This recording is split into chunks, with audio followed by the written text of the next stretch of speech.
வணக்கம். இது தமிழருவியின் பிரதான செய்திகள் வாயிலாக இன்றும் தாயகம் மற்றும் சர்வதேச செய்திகளுக்குள் உங்களை வரவேற்றுக் கொள்ளும் நான் மலரவன். முதலில் தாயக செய்திகள்.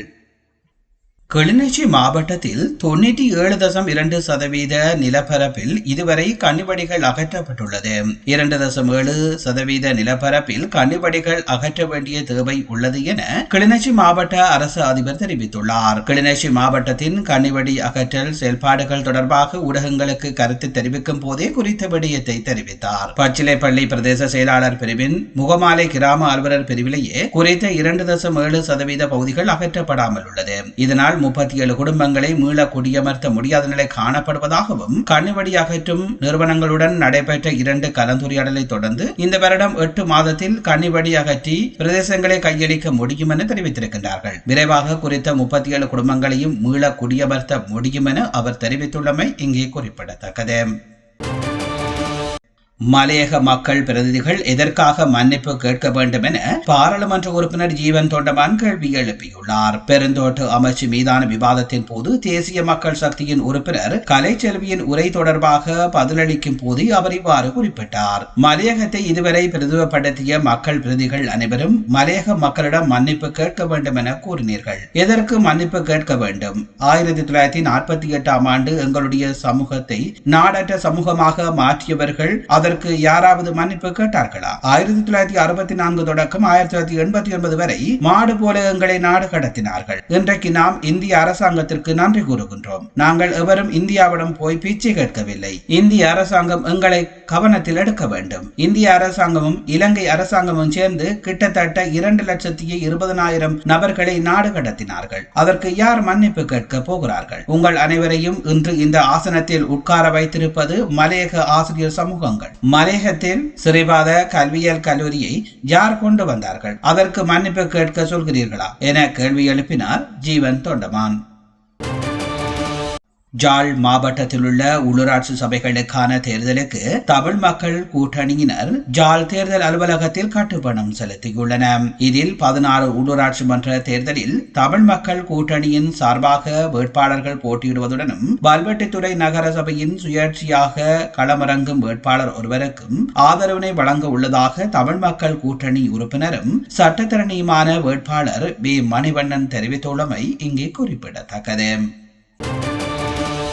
தற்போது தலைமறைவாக உள்ள முன்னாள் போலீஸ் மா அதிபர் தேசபத்து தென்னக்கோன் விரைவில் நீதியின் முன் நிறுத்தப்படுவார் என்று கிராமிய அபிவிருத்தி சமூக பாதுகாப்பு மற்றும் சமூக வலுவூட்டல் அமைச்சர் பேராசிரியர் உபாலி பன்னிலகே நம்பிக்கை தெரிவித்துள்ளார். கொழும்பில் ஊடகம் ஒன்றுக்கு கருத்து தெரிவித்த அவர் இதனை குறிப்பிட்டுள்ளார். தேசபத்து தென்னக்கோனை கைது செய்ய பல குழுக்கள் விசாரணைகளை முன்னெடுத்துள்ளதாகவும் அவர் குறிப்பிட்டுள்ளார். மேலும் எந்த வகையிலும் விசாரணைகளை தாமதப்படுத்த அரசாங்கம் விருப்பம் கொண்டிருக்கவில்லை என்றும் அமைச்சர் தெரிவித்துள்ளார். சட்டத்திற்கு பயந்து தேசபத்து தென்னக்கோன் மறைந்திருப்பது ஒரு சோகமான சம்பவம் எனவும் அவரை கைது செய்வதற்கான அனைத்து நடவடிக்கைகளும் தற்பொழுது எடுக்கப்பட்டு வருவதாக அமைச்சர் மேலும் கூறியுள்ளார். உள்ளூராட்சி மன்ற தேர்தலில் போட்டியிடும் வேட்பாளர்கள் புத்தாண்டு கொண்டாட்டங்கள் உள்ளிட்ட நடவடிக்கைகளை ஏற்பாடு செய்வதையும் ஆதரிப்பதையும் தவிர்க்குமாறு பெப்ரல் அமைப்பு தெரிவித்துள்ளது. கொழும்பில் நடைபெற்ற செய்தியாளர் சந்திப்பின் போதே அதன் நிர்வாக பணிப்பாளர் இதனை தெரிவித்துள்ளார். இதேவேளை உள்ளூராட்சி மன்ற தேர்தலுக்கான வேட்புமனுக்கள் தாக்கல் செய்யும் நடவடிக்கைகள் நிறைவடைந்த நாளிலிருந்து 35 அல்லது 49 நாட்கள் தேர்தல் நடத்தப்பட வேண்டும் என்றும் தேர்தல்கள் ஆணைக்குழு தெரிவித்துள்ளது.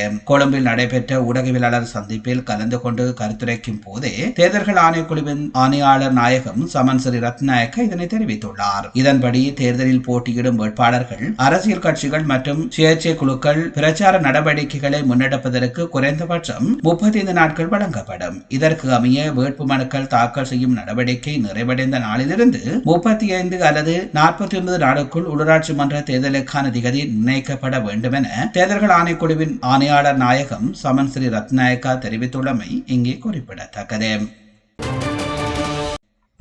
நீங்கள் பார்த்துக் கொண்டிருப்பது தமிழருவியின் பிரதான செய்திகள் வாயிலாக தாயக செய்திகள். இனி தொடர்ந்தும் தமிழருவியில் இடம்பெறுபவை சர்வதேச செய்திகள். அணுசக்தி தொடர்பான ஈரானுடன் பேச்சுவார்த்தைகள் மேற்கொள்ளப்பட வேண்டும் என அமெரிக்கா கோரியுள்ள நிலையில் சீனாவும் ரஷ்யாவும் ஈரானுக்கு ஆதரவாக செயல்பட முன்வந்துள்ளன. பரஸ்பரம் மரியாதையின் அடிப்படையிலேயே பேச்சுவார்த்தைகள் மீண்டும் முன்னெடுக்கப்பட வேண்டும் என சிரேஷ்ட சீன மற்றும் ரஷ்ய ராஜதந்திரிகள் வலியுறுத்தியுள்ளன. இது தவிர பேச்சுவார்த்தைகளுக்கு முன்னர் ஈரானுக்கு எதிராக விதிக்கப்பட்டுள்ள பல்வேறு தடைகள் நீக்கப்பட வேண்டியதன் அவசியம் குறித்தும் கவனம் செலுத்தப்பட வேண்டும் என தெரிவிக்கப்பட்டுள்ளது.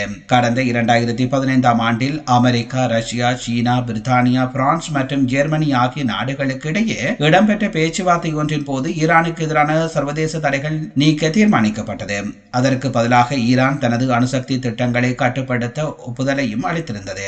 ஆனாலும் 2018 ஆண்டில் அமெரிக்கா ஜனாதிபதியாக தமது முதலாவது பதவி காலத்தை பொறுப்பேற்ற ஒரு வருடத்தில் டொனால்ட் ட்ரம்ப் இந்த ஒப்பந்தத்திலிருந்து வெளியேறினார். இந்த நிலையில் தற்போது அணுசக்தியினை அமைதியான முறையில் நன்மையான திட்டங்களுக்கு பயன்படுத்துவதற்கான ஈரானின் உரிமைகள் மதிக்கப்பட வேண்டும் என சீனாவும் ரஷ்யாவும் வலியுறுத்தி வருவது குறிப்பிடத்தக்கது.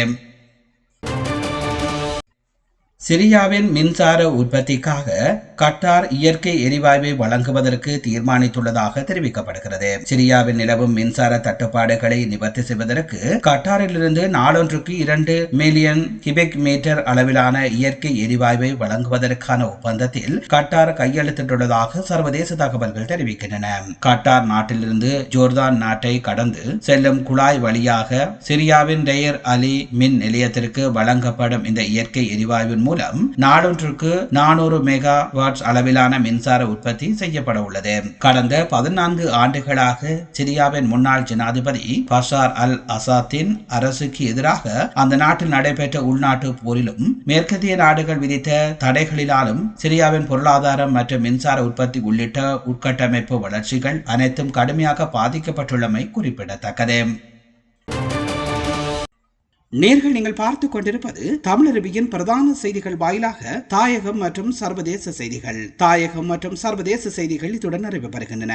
செய்திகள் தொடர்பான உங்கள் கருத்துக்களை கீழே பதிவு செய்யுங்கள். இதுவரை நேரமும் தமிழருவியின் பிரதான செய்திகளோடு இணைந்திருந்த அத்தனை நேர்களுக்கும் நன்றிகளை தெரிவித்துக் கொள்வதோடு மீண்டும் நாளையும் இதே போன்று ஒரு பிரதான செய்திகள் வாயிலாக உங்களை நான் சந்திக்கின்றேன். விடுந்திருக்கின்ற இன்றைய பொழுது உங்கள் எல்லோருக்கும் ஒரு நல்ல பொழுதாக அமைய எல்லாம் வல்ல இறைவனை வேண்டி உங்களிடம் விடைபெறும் நான் என்றும் உங்களுடன் இணைந்திருக்கும் மலரவன். நன்றி, வணக்கம்.